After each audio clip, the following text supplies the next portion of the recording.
Hello दोस्तों, क्या हाल चाल। आशा करता हूँ आप सब बहुत अच्छे होंगे। तो देखिए भैया, रिप्रोडक्टिव हेल्थ हमारा जो चैप्टर था उसका पार्ट 1 हमने आपको पढ़ा दिया था। आज हमारा पार्ट 2 होने वाला है और इसका पार्ट 2 में एमसीक्यू सेशन हम लोग देखने चल रहे हैं क्लास 12th बायोलॉजी का। तो आइए जल्दी जल्दी देख लेते हैं। इसमें भी पिछले पार्ट की तरह 15 एमसीक्यू हैं, तो अगर आप लोगों ने पिछला पार्ट नहीं देखा तो डिस्क्रिप्शन में लिंक है, उसको देख लीजिएगा।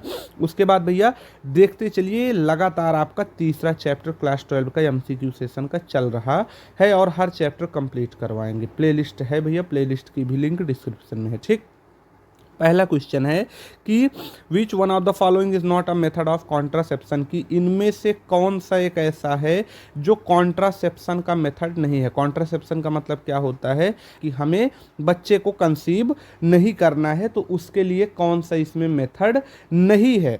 तो अगर हम लोग पहले ऑप्शन की बात करें कॉन्डोम की, तो हम लोग बिल्कुल इसीलिए यूज करते हैं कि बच्चा ना हो। ठीक भैया, मतलब ये है। दूसरा क्या है, पिल सेविंग ऑक्सीटोसिन एंड वैसोप्रेसिन, कह रहा है कि कुछ दवाइयां जैसे कि ऑक्सीटोसिन और वैसोप्रेसिन। तो ध्यान देने वाली बात यही है कि इसका सही ऑप्शन यही होगा, क्योंकि जो दवाइयां होती हैं वो हार्मोन पे काम करती हैं, और हार्मोन क्या काम करता है, ओवेल्यूशन नहीं होने देता, मतलब एग को नहीं रिलीज होने देता या बनने देता।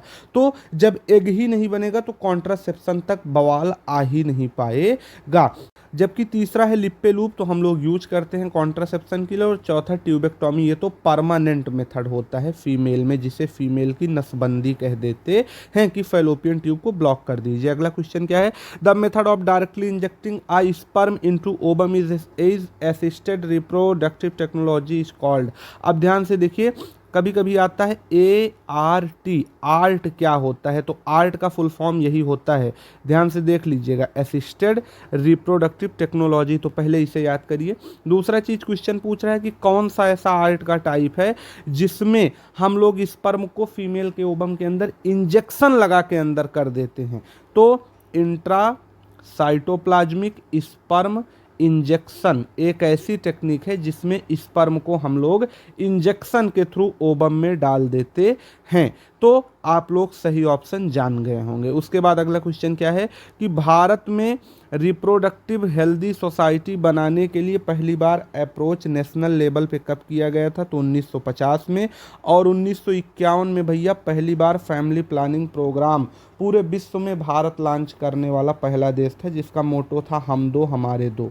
ठीक भैया, फॉलो नहीं किया गया अलग की बात है। उसके बाद क्या है, emergency contraceptive are effective if used within, कह रहा है कि इमरजेंसी कॉन्ट्रासेप्टिव हम लोग कब यूज करें कि इफेक्ट में आ जाए। जैसे मान लीजिए कि कोई पार्टनर है, उन्होंने अपना क्या सेक्स कर लिया, अब उनको दिक्कत यह है कि कहीं बच्चा ना हो जाए, तो भैया 72 घंटे का समय लगता है, हम लोगों को पता है, जो ओबम है उसको एंडोमेट्रियम की वॉल में जुड़ने के लिए।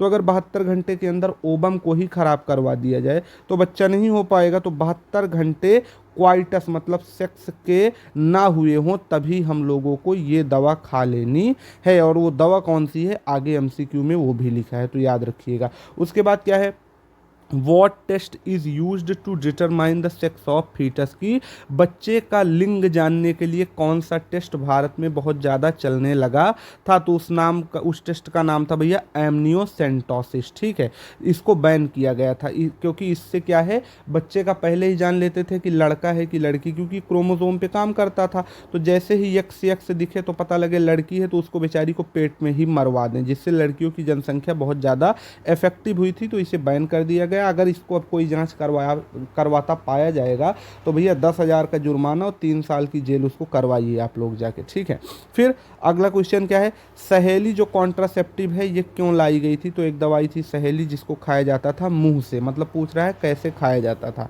तो ओरल एक टैबलेट होती थी।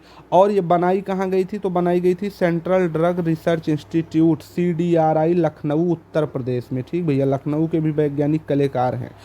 फिर भैया अगला क्वेश्चन क्या कह रहा है, अगला क्वेश्चन हमसे कह रहा है कि सन 2000 में 2001 के करीब में 2000 या 2001 के करीब में हर छठवां आदमी पूरे विश्व का क्या भारतीय था? कहने का मतलब ये है कि 6 आदमी अलग अलग देश के खड़े कराइए, और उसमें से हर एक आदमी, इतनी ज़्यादा इंडिया की पॉपुलेशन बढ़ गई थी कि उसमें से अगर एक आदमी 6 में से एक को पूछेंगे तो पता लगेगा भैया ये भारत का है।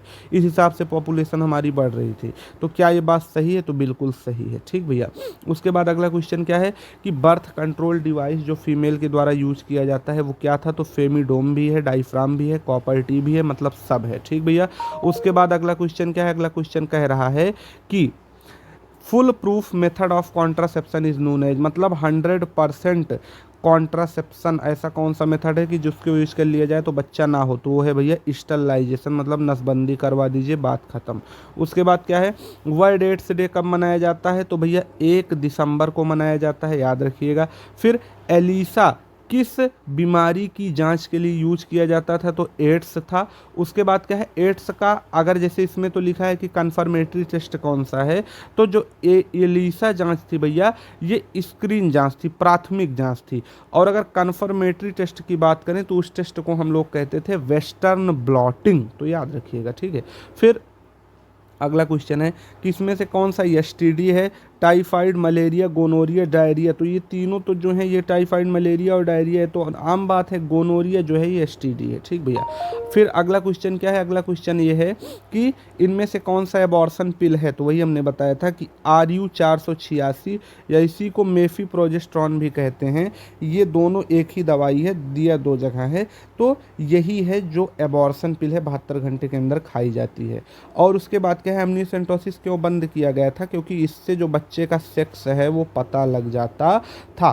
तो यहाँ तक आपका ये सेशन था, तो उम्मीद है आपको पसंद आया होगा। अगर पसंद आया तो शेयर करें, सब्सक्राइब करें और चैनल को दबा के सपोर्ट करें। मिलेंगे नेक्स्ट वीडियो में, तब तक के लिए ओके बाय, जय हिंद।